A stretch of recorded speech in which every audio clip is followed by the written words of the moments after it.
ನಮಸ್ಕಾರ ಸ್ನೇಹಿತರೆ, ಇಂದು ಈ ವಿಡಿಯೋದಲ್ಲಿ ನಾವು ಉತ್ತಮ ಪ್ಯಾಕಿಂಗ್ ಕೆಲಸದ ಬಗ್ಗೆ ತಿಳಿಯಲಿದ್ದೇವೆ. ಉದ್ಯೋಗವಿಲ್ಲದೆ ಹಲವರು ಸಂಕಷ್ಟಕ್ಕೆ ಸಿಲುಕಿದ್ದಾರೆ. ಕೆಲವರಿಗೆ ಉದ್ಯೋಗವಿಲ್ಲ ಅಥವಾ ತಮ್ಮ ಮಕ್ಕಳಿಗೆ ಉತ್ತಮ ಶಿಕ್ಷಣ ಕೊಡಿಸುವ ಸ್ಥಿತಿಯಲ್ಲಿ ಇಲ್ಲ. ಎಷ್ಟೋ ಹೆಂಗಸರು ಕೂಡ ತನಗೊಂದು ಕೆಲಸ ಮಾಡಲೇಬೇಕು ಎಂದುಕೊಂಡರೂ ಹೊರಗೆ ಹೋಗಿ ಕೆಲಸ ಮಾಡುವ ಸ್ಥಿತಿಯಲ್ಲಿಲ್ಲ. ಮನೆಯಲ್ಲಿನ ಸಮಸ್ಯೆಗಳಿಂದ ಹಲವರು ಕೆಲಸ ಮಾಡಲು ಸಾಧ್ಯವಾಗುತ್ತಿಲ್ಲ. ಅಂತಹವರಿಗೆ ಈ ಕೆಲಸ ತುಂಬಾ ಉಪಯುಕ್ತವಾಗಿದೆ. ನೀವು ಆಧಾರ್ ಕಾರ್ಡ್ ಹೊಂದಿರಬೇಕು. ಕಂಪನಿಯು ನಿಮಗೆ ನಿರ್ದಿಷ್ಟ ಪ್ರಮಾಣದಲ್ಲಿ ವಸ್ತುಗಳನ್ನು ನೀಡುತ್ತದೆ. ಕೊಟ್ಟಿರುವ ವಸ್ತುಗಳನ್ನು ಅವರ ಸೂಚನೆಯಂತೆ ಪ್ಯಾಕ್ ಮಾಡಿ ಹಿಂತಿರುಗಿಸಬೇಕು. ಇದಕ್ಕಾಗಿ ಕಂಪನಿಯಲ್ಲಿ ಸಾಕಷ್ಟು ಹುದ್ದೆಗಳು ಖಾಲಿ ಇವೆ ಎಂದು ಕಂಪನಿ ಹೇಳುತ್ತದೆ. ಮನೆಯಿಂದಲೇ ಕೆಲಸ ಮಾಡುವ ಮೂಲಕ ನೀವು ತಿಂಗಳಿಗೆ 40,000ವರೆಗೆ ಸಂತೋಷದಿಂದ ಗಳಿಸಬಹುದು. ಇದಕ್ಕಾಗಿ ದೈನಂದಿನ ಪಾವತಿಯನ್ನು ಸಹ ನೀಡಲಾಗುತ್ತದೆ. ಪ್ರತಿ ತಿಂಗಳು 10ನೇ ತಾರೀಕಿನಂದು ನಿಮಗೆ ಸಂಬಳವನ್ನು ನೀಡಲಾಗುವುದು. ಪ್ರದೇಶಕ್ಕೆ ಅನುಗುಣವಾಗಿ ಪಾವತಿಯನ್ನು ನೀಡಲಾಗುತ್ತದೆ. ನೀವು ಪ್ರಮುಖ ನಗರಗಳ ಸುತ್ತಮುತ್ತಲಿನ ಪಟ್ಟಣಗಳಲ್ಲಿ ಇದ್ದರೆ ನೀವು ಹೆಚ್ಚು ಹಣವನ್ನು ಗಳಿಸುವಿರಿ. ಗ್ರಾಮದಲ್ಲಿ ವಾಸಿಸುವವರಿಗೆ ಕಡಿಮೆ ಹಣ ನೀಡಲಾಗುತ್ತದೆ, ಏಕೆಂದರೆ ಅಲ್ಲಿಗೆ ಬಂದು ಸಾಮಗ್ರಿ ಪೂರೈಸಲು ಹೆಚ್ಚು ಖರ್ಚಾಗುತ್ತದೆ. ನೀವು ನಗರಕ್ಕೆ ಹತ್ತಿರದಲ್ಲಿದ್ದರೆ ನೀವು ಸಮಯಕ್ಕೆ ನೀಡಬಹುದು ಮತ್ತು ಹೆಚ್ಚಿನ ಹಣವನ್ನು ಗಳಿಸಬಹುದು. ವೃದ್ಧರು, ಪುರುಷರು, ಮಹಿಳೆಯರು, ವಿದ್ಯಾರ್ಥಿಗಳು ಈ ಕೆಲಸಕ್ಕೆ ಅರ್ಜಿ ಸಲ್ಲಿಸಬಹುದು. ಈ ಕೆಲಸವನ್ನು ಮಾಡಲು ನೀವು ಹೊರಹೋಗುವ ಅಗತ್ಯವಿಲ್ಲ. ನೀವು ಸಂತೋಷದಿಂದ ಮನೆಯಲ್ಲಿ ಕುಳಿತು ಕೆಲಸ ಮಾಡಬಹುದು ಮತ್ತು ಹೆಚ್ಚಿನ ಮೊತ್ತವನ್ನು ಗಳಿಸಬಹುದು. ಈ ಕೆಲಸದಲ್ಲಿ ನೀವು ದಿನಕ್ಕೆ 5 ಗಂಟೆ ಕೆಲಸ ಮಾಡಬೇಕು. ಒಬ್ಬರು ತಮ್ಮ ಮಕ್ಕಳು ಮತ್ತು ಕುಟುಂಬ ಸದಸ್ಯರನ್ನು ನೋಡಿಕೊಳ್ಳುವಾಗ ಮನೆಯಲ್ಲಿ ಈ ಕೆಲಸವನ್ನು ಮಾಡಬಹುದು. ಈ ಕೆಲಸಕ್ಕೆ ಅರ್ಜಿ ಸಲ್ಲಿಸಲು ನೀವು ₹1 ಪಾವತಿಸಬೇಕಾಗಿಲ್ಲ. ಈ ವಿಡಿಯೋ ತುಂಬಾ ಸಹಾಯಕವಾಗಿದೆ. ಈ ವಿಡಿಯೋವನ್ನು ಸ್ಕಿಪ್ ಮಾಡದೆ ಕೊನೆಯವರೆಗೂ ನೋಡಿ. ಈ ಕೆಲಸದಲ್ಲಿ ನೀವು ಶಾಲಾ ಮಕ್ಕಳಿಗೆ ನೋಟ್ಬುಕ್ ಕವರ್ಗಳನ್ನು ಪ್ಯಾಕ್ ಮಾಡಬೇಕು. ಇವುಗಳನ್ನು ನಿಮಗೆ ದೊಡ್ಡ ಪ್ರಮಾಣದಲ್ಲಿ ಕಳುಹಿಸಲಾಗುತ್ತದೆ. ನೀವು ಅವುಗಳನ್ನು ಕಾರ್ಡ್ಬೋರ್ಡ್ ಟ್ಯೂಬ್ನಲ್ಲಿ ಕಟ್ಟಬೇಕು. ಇದನ್ನು ಮಾಡಲು ಸಣ್ಣ ಯಂತ್ರದ ಅಗತ್ಯವಿದೆ.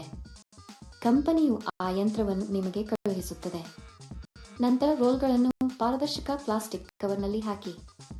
ನಂತರ ಈ ಕವರ್ಗಳನ್ನು ರಟ್ಟಿನ ಪೆಟ್ಟಿಗೆಗಳಲ್ಲಿ ಹಾಕಿ. ಈ ರಟ್ಟಿನ ಪೆಟ್ಟಿಗೆಗಳನ್ನು ದೊಡ್ಡ ರಟ್ಟಿನ ಪೆಟ್ಟಿಗೆಯಲ್ಲಿ ತಲಾ 50 ದರದಲ್ಲಿ ಪ್ಯಾಕ್ ಮಾಡಬೇಕು. ನಂತರ ಇವುಗಳನ್ನು ಬಿಳಿ ಕವರ್ನಲ್ಲಿ ಪ್ಯಾಕ್ ಮಾಡಿ ಕಂಪನಿಯ ಬ್ರಾಂಡ್ ಸ್ಟಿಕ್ಕರ್ ಅಂಟಿಸಬೇಕು. ಇದನ್ನು ಮಾಡಿದ ನಂತರ ಇವನ್ನೆಲ್ಲ ದೊಡ್ಡ ಪೆಟ್ಟಿಗೆಯಲ್ಲಿ ಹಾಕಿ ಟೇಪ್ ಹಾಕಬೇಕು. ನೀವು ಮಾಡಬೇಕಾದದ್ದು ಇದನ್ನೇ. ಸುಲಭ, ಸರಿ? ಯಾವಾಗಲೂ ಒಂದು ವಿಷಯವನ್ನು ನೆನಪಿನಲ್ಲಿಡಿ. ಅಂದರೆ ಈ ಕೆಲಸ ಇತರ ಯಾವುದೇ ಕೆಲಸದಂತೆ ನೀವು ಎಂದಿಗೂ ಹಣವನ್ನು ನೀಡಬಾರದು. ಯಾರಾದರೂ ಹಣಕ್ಕೆ ಬೇಡಿಕೆ ಇಟ್ಟರೆ ಅದು ನಕಲಿ ಕೆಲಸ ಎಂದು ಅರ್ಥ ಮಾಡಿಕೊಳ್ಳಿ. ಈ ಕೆಲಸಕ್ಕೆ ಹಲವರು ಹಣ ನೀಡುವುದಿಲ್ಲ. ಇದು ಸಂಪೂರ್ಣವಾಗಿ ಪರಿಶೀಲಿಸಿದ ಕಂಪನಿ ಸ್ನೇಹಿತರು. ಇದಕ್ಕೆ ಬೇಕಾದ ಸಂಪೂರ್ಣ ಸಾಮಗ್ರಿಯನ್ನು ಕಂಪನಿಯು ನಿಮ್ಮ ಮನೆಗೆ ಕಳುಹಿಸುತ್ತದೆ. ಮೆಟೀರಿಯಲ್ ಅನ್ನು ಬೆಳಿಗ್ಗೆ 9 ಗಂಟೆಗೆ ನಿಮ್ಮ ಮನೆಗೆ ಕಳುಹಿಸಲಾಗುವುದು. ಪ್ಯಾಕಿಂಗ್ ಮಾಡುವಾಗ ನಾವು ಈ ವಸ್ತುವನ್ನು ಹಾನಿ ಮಾಡಬಾರದು. ಈ ಕೆಲಸವನ್ನು ಮಾಡುವ ಮೊದಲು ಕಂಪನಿಯು ಸಂದರ್ಶನವನ್ನು ನಡೆಸುತ್ತದೆ. ಸಂದರ್ಶನದ ನಂತರ ಆಯ್ಕೆಯಾದವರಿಗೆ ಈ ಕೆಲಸವನ್ನು ನೀಡಲಾಗುತ್ತದೆ. ನಿಮ್ಮ ಪಿನ್ ಅಥವಾ ಆಪ್ ಅನ್ನು ಯಾರಿಗೂ ಹೇಳಬೇಡಿ. ಅಂತಹ ಆಪ್ಗಳನ್ನು ಹೇಳುವ ಮೂಲಕ ನಿಮ್ಮ ಬ್ಯಾಂಕ್ ಖಾತೆಯಲ್ಲಿರುವ ಹಣವನ್ನು ನೀವು ಕಳೆದುಕೊಳ್ಳುತ್ತೀರಿ. ಈ ಕೆಲಸಕ್ಕಾಗಿ ನಾವು ವೇಗವಾಗಿ ಮತ್ತು ಹಾನಿಯಾಗದಂತೆ ಪ್ಯಾಕ್ ಮಾಡಿದರೆ ಸಂಬಳ ಹೆಚ್ಚಾಗುವ ಸಾಧ್ಯತೆಗಳಿವೆ. ನೀವು ಈ ಕೆಲಸಕ್ಕೆ ಅರ್ಜಿ ಸಲ್ಲಿಸಲು ಬಯಸಿದರೆ ವಿವರಣೆಯಲ್ಲಿ ನೀಡಲಾದ ಲಿಂಕ್ ಅನ್ನು ಕ್ಲಿಕ್ ಮಾಡಿ ಮತ್ತು ಉದ್ಯೋಗಗಳ ವೆಬ್ಸೈಟ್ಗೆ ಹೋಗಿ. ಅಲ್ಲಿ ಪ್ಯಾಕಿಂಗ್ ಜಾಬ್ಸ್ ಎಂಬ ಬಟನ್ ಮೇಲೆ ಕ್ಲಿಕ್ ಮಾಡಿ. ನಂತರ ಹುಡುಕಾಟಕ್ಕಾಗಿ ಜಾಬ್ ಬಟನ್ ಕ್ಲಿಕ್ ಮಾಡಿ. ಇಲ್ಲಿ ನೀವು ಉದ್ಯೋಗ ಕೋಡ್ ಅಥವಾ ಉದ್ಯೋಗ ಸಂಖ್ಯೆಯನ್ನು ನಮೂದಿಸಬೇಕು. ಈ ವಿಡಿಯೋದಲ್ಲಿ ನಾನು ನಿಮಗೆ ಈ ಉದ್ಯೋಗ ಕೋಡ್ ಅನ್ನು ನೀಡುತ್ತೇನೆ. ಪೂರ್ತಿ ವಿಡಿಯೋವನ್ನು ಕೊನೆಯವರೆಗೂ ನೋಡಿ. ನೀವು ಉದ್ಯೋಗ ಕೋಡ್ ಅನ್ನು ನಮೂದಿಸಿದ ನಂತರ ಕೆಲಸದ ವಿವರಗಳು ಗೋಚರಿಸುತ್ತವೆ. ಅಲ್ಲಿ ನೀವು ಈಗ ಅನ್ವಯಿಸು ಬಟನ್ ಕ್ಲಿಕ್ ಮಾಡಿ. ನಂತರ ಅರ್ಜಿ ನಮೂನೆಯನ್ನು ಭರ್ತಿ ಮಾಡಿ ಮತ್ತು ಸಲ್ಲಿಸಿ. ಅಲ್ಲಿ ಅನ್ವಯಿಸು ಕ್ಲಿಕ್ ಮಾಡಿ ಮತ್ತು ಅದರಲ್ಲಿ ನಿಮ್ಮ ಸಂಪೂರ್ಣ ವಿವರಗಳನ್ನು ಬರೆಯಿರಿ. ಅಂದರೆ ನಿಮ್ಮ ಹೆಸರು, ನಿಮ್ಮ ತಂದೆಯ ಹೆಸರು, ಪೂರ್ಣ ವಿಳಾಸ, ರೆಸ್ಯೂಮ್ ಮತ್ತು ಸಲ್ಲಿಸಬೇಕು.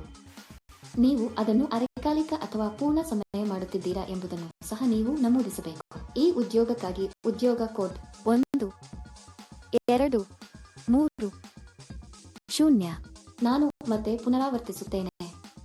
ಈ ಉದ್ಯೋಗಕ್ಕಾಗಿ ಉದ್ಯೋಗ ಕೋಡ್ 1230. ಅರ್ಜಿ ಸಲ್ಲಿಸಿದ ಕೆಲವೇ ದಿನಗಳಲ್ಲಿ ಕಂಪನಿಯಿಂದ ನಿಮಗೆ ಸಂದೇಶ ಅಥವಾ ಕರೆ ಬರುತ್ತದೆ. ಏಕೆ ಇನ್ನೂ ತಡವಾದ ಸ್ನೇಹಿತರು? ಆಸಕ್ತರು ಒಮ್ಮೆ ವಿವರ ತಿಳಿದು ತಕ್ಷಣ ಅರ್ಜಿ ಸಲ್ಲಿಸಿ. ಈ ವಿಡಿಯೋ ನೋಡಿದ್ದೀರಾ? ನಮ್ಮ ವಿಡಿಯೋ ನಿಮಗೆ ಇಷ್ಟವಾದಲ್ಲಿ ಲೈಕ್ ಮಾಡಿ ಮತ್ತು ಶೇರ್ ಮಾಡಿ. ಹೆಚ್ಚು ಆಸಕ್ತಿದಾಯಕ ವಿಡಿಯೋಗಳಿಗಾಗಿ ನಮ್ಮ ಚಾನೆಲ್ ಅನ್ನು ಚಂದಾದಾರರಾಗಲು ಮರೆಯದಿರಿ. ನೀವು ಭಾರತದಲ್ಲಿ ಎಲ್ಲಿಂದಲಾದರೂ ಈ ಕೆಲಸಕ್ಕೆ ಅರ್ಜಿ ಸಲ್ಲಿಸಬಹುದು.